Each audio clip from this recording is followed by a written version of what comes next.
ថ្ងៃនេះមករៀនជាមួយនឹង Strawberry ទឹកឃ្មុំសូដាម្ដងបងប្អូនវិធីធ្វើគឺងាយមែនតើសំខាន់គឺបងប្អូនមើលវីដេអូនេះឲ្យចប់ណាហើយបើសិនជាបងប្អូនឆ្ងល់បងប្អូនអាច comment នៅខាងក្រោមវីដេអូទាំងអស់គ្នាសំខាន់រសជាតិគឺឆ្ងាញ់ប្លែកតែម្ដងណាតោះឥឡូវយើងតាមដានទាំងអស់គ្នាចង់នឹងធ្វើដល់របៀបណាបងប្អូនដែលមានចម្ងល់ទាក់ទងនឹងការបើកអាជីវកម្មកាហ្វេឬក៏ចង់លក់កាហ្វេបងប្អូនអាចតាក់ទង Telegram ខាងក្រោមគឺ095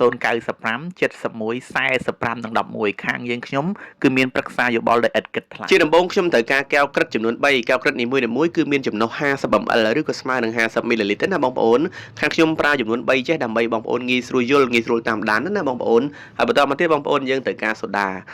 កន្លែងហ្នឹងបងប្អូនយើងចាក់50 ml មកអញ្ចឹងបើសិនជាបងប្អូនអាចមានសូដាធ្វើខ្លួនឯងបានគឺកាន់តែពិសេសតែម្ដងណាបងប្អូនអញ្ចឹងសូដាកន្លែងនេះចាក់50 ml ហើយបន្តមកទៀតកែវទី2យើងត្រូវការ Strawberry បងប្អូន Strawberry នេះខ្ញុំប្រើ10ដូចខ្ញុំបានបង្ហាញក្នុងវីដេអូនេះណាហើយ Strawberry នេះបងប្អូនដើម្បីឲ្យមានរសជាតិជូរអែមល្មមឆ្ងាញ់គឺបងប្អូនចាក់កម្រិត30 ml បានណាបងប្អូនបើបងប្អូនចង់ជូរជាងហ្នឹងបងប្អូនដាក់លើសហ្នឹងមកណាបងប្អូនហើយបន្តមកទៀតយើងត្រូវការទឹកឃ្មុំនេះគឺទឹកឃ្មុំថៃណាបងប្អូនបើបងប្អូនបានទឹកឃ្មុំស្រស់ទៀតគឺកាន់តែពិសេសមែនទែនបាទទឹកឃ្មុំនេះយើងត្រូវការកម្រិត30 ml ដូចគ្នាដែរបងប្អូនឃើញទេអូហូយពិសេសមែនទែនតែម្ដងណាដល់ពីយើងវល់កែវក្រិតរួចអស់ហើយបងប្អូនជាបន្ទាប់យើងត្រូវការកែវលេខ22អត់ណាបងប្អូនអញ្ចឹងភេទជ្ជៈនេះគឺយើងប្រើជាមួយកែវលេខ22បងប្អូនហើយបងប្អូនដែលឆ្ងល់បងប្អូនកុំភ្លេច comment នៅខាងក្រោមវីដេអូណាហើយកុំភ្លេច share ទុកម្នាក់មួយណាបន្តមកទៀតបងប្អូនយើងត្រូវការចាក់ទឹកឃ្មុំដែលយើងវល់កម្រិត30 ml ហ្នឹងមកចូលក្នុងកែវលេខ22នេះតែម្ដងហើយបន្តមកទៀតយើងត្រូវការ Strawberry ដែលយើងដាក់កម្រិត30 ml ហ្នឹងចាក់លាយជាមួយទឹកឃ្មុំបងប្អូន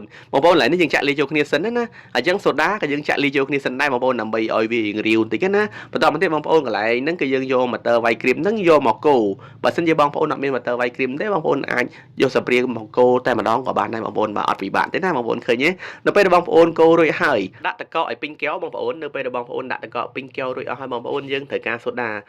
ឡូវនេះបងប្អូនយើងអត់ត្រូវការវល់ក្រិតទេអញ្ចឹងបងប្អូនចាក់ទឹកសូដារហូតដល់ពេញមាត់កែវមកគឺយើងរួចជាការស្រេចផងដែរបងប្អូនអញ្ចឹងយើងបានម៉ូតដល់ទៅ2កន្លះបងប្អូន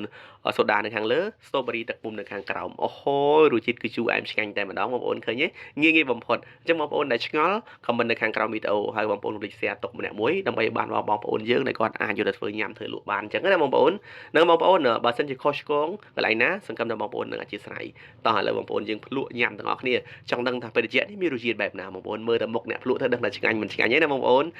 ដែលអត់ទាន់ចុច follow TikTok ខ្មែរតាឌីកុំភ្លេចចុចម្នាក់មួយហើយបងប្អូនអត់ទាន់ចុច follow page ខ្មែរតាឌីទៅចុចម្នាក់មួយហើយបងប្អូនកុំភ្លេចចុច subscribe channel ខ្មែរតាឌីម្នាក់មួយផងណាអរគុណច្រើនមកកាន់តាមវីដេអូនេះតាំងពីនាទីដំបូងបាយបាយ